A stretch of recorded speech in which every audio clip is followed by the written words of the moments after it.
Well, hello, whoever's watching this. It's a beautiful Los Angeles day, and I am inside trying to show you how to solve a math problem. Yay!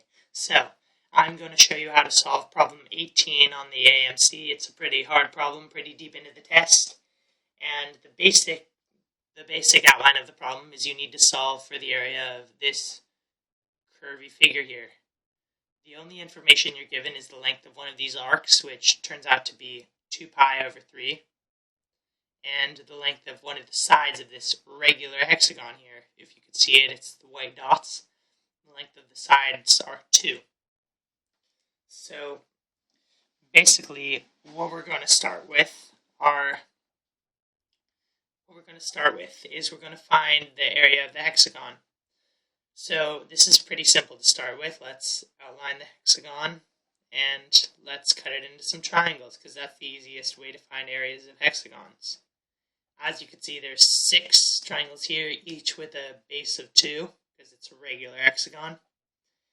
And we're going to find the measurement of one of these angles in the hexagon, which isn't too hard, actually. The formula for finding the measurement of angles is side number minus 2 times 180. So that is 720. That is the sum of all the angles in a hexagon. So since there are 6 angles and they're all the same because it's a regular figure, we're going to divide that by 6 and get 120. So this angle right here equals 120. Now, because that's split in half by this line, because all the triangles will be the same, it's split in half, this little angle here will be 60. And that means that this angle here will also be 60 because we're doing the same problem on all of them. And if you use the triangle sum theorem, 60 plus 60 is 120, 180 minus 120 is 60. This is also 60. Now, looky there, we have an equiangular triangle. And guess what? Equiangular triangles are also equilateral. So that means this side and this side are also 2. Let's draw this out bigger. If this has already confused you, you might want to stop now. It's pretty confusing. So here we have a triangle with the side lengths of 2 and angles of 60. Now, because it's an equilateral triangle, that means that the perpendicular bisector will also be the altitude. That's just a rule that works. So we're going to make a midpoint here. Midpoint is halfway towards each side, so 1 and 1. And we're going to do a perpendicular bisector. Sorry, pretty bad drawing. So this is 90 degrees. And we don't know the height of this, so we'll call it x. So if you look here, we have a right triangle, base of 1, height of x, hypotenuse of 2, and it's a right triangle. That means that it should fit into Pythagorean theorem and help us solve for x. So we have one of the legs, 1, we'll square it, plus the other leg, x, we'll also square it, equals the hypotenuse, 2. We'll square that as well. So right here we have textbook Pythagorean theorem. Let's simplify. 1 squared is still 1. X squared, we can't simplify that. And 2 squared is 4. Let's subtract 1 from both sides. And we have x squared equals 3. Let's just put a radical over both of these. And we have x equals radical 3. So x is radical 3. That's simple enough to show. Radical 3. So we now know the height of the triangle. So triangle area formula is pretty easy. It's the base, which is 2, times the altitude, which is radical 3, over 2. And that's the area. So let's solve this. 2 times radical 3 is 2 radical 3. And 2 radical 3 over 2 is radical 3. That was easy. Moving on. So the area of each of these little triangles is radical 3. Since there are 6 of these triangles in the hexagon, we could easily say that the area of the hexagon is 6 radical 3. And so I'm going to move on to a new piece of paper to try and solve the rest of the problem, because that's already pretty messy. Now we're going to figure out the area of one of these wedges, So what it also says in the instructions is The center of the corresponding circles is the vertices of the regular hexagon. So using that, we could say that this and this and this is all the same distance. Thank you, instructions.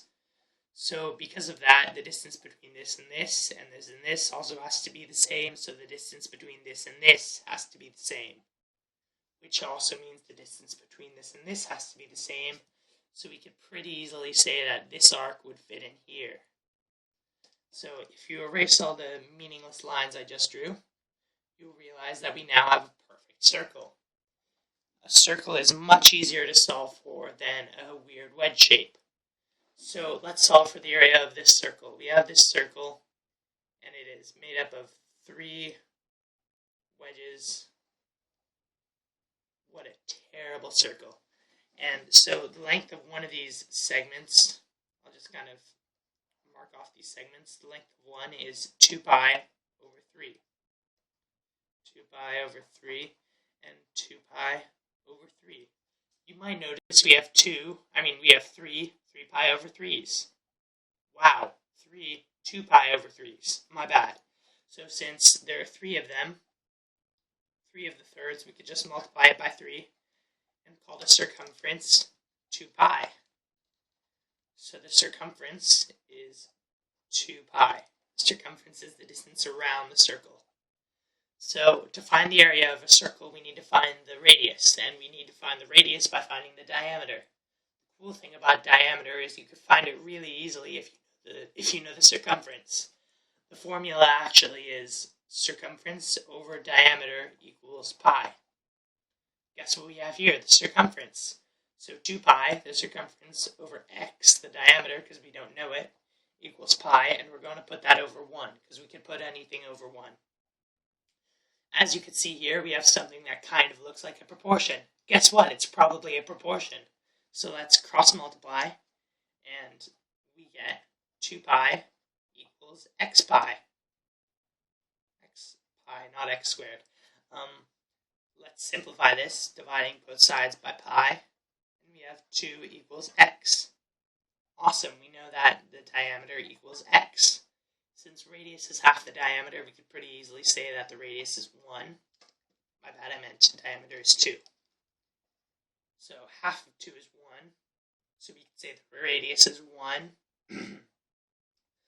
And so the area for finding the area of a circle, the formula is pi r squared.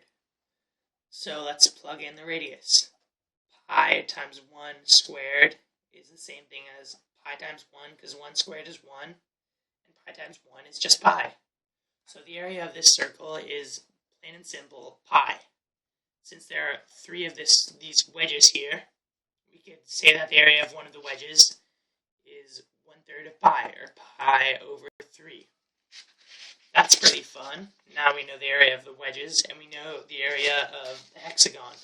Let's grab another fresh sheet here and solve for the entire problem. So here we have a hexagon with the area of 6 radical 3. And right here, we could cut out a wedge with an area of pi over 3. As you can see, here we have like the top of the hexagon. Let's just draw up the hexagon. These arcs with the area of pi over 3 are sticking out of and into the hexagon. Here, it adds some area to the hexagon because we're counting the area of this. It adds pi over 3 to the hexagon. This also adds pi over 3 to the hexagon. Guess what? This subtracts pi over 3 from the hexagon. Sadly, it's denting into the hexagon and subtracting that from the figure that we're trying to figure out. So, negative pi over 3. We have the same thing here. Plus pi over 3, plus pi over 3, and minus pi over 3. You see where I'm going with this, right? We have negative and positive space being added to the hexagon. Negative pi over 3, positive pi over 3, and one more pi over 3. So here we have 6 of the positive pi's over 3, and negative 3 of the pi's over 3. 3 negatives, 6 positives. So this gives us, if we do a basic subtraction, we get 3 pi's over 3, because 6 minus 3 is 3. That's really easy. So we could simplify here. Just erase 3, because 3 times anything over 3 is just that anything number. So we could pretty much figure out pi is the answer. You might be wondering, what is pi? I'm wondering that myself. I guess pi would be the amount of space modified by the curves. You have the hexagon, it's pretty simple, and then pi comes in and screws it all up. It subtracts a third of pi, adds a third of pi. Either way, what you end up with is pi being added to the hexagon. So we have whatever the area of the hexagon is, which is 6 radical 3 plus pi. Look at that, our answer. Pi plus 6 radical 3. That might seem really hard, but we just got to it. And look, that's answer E right there.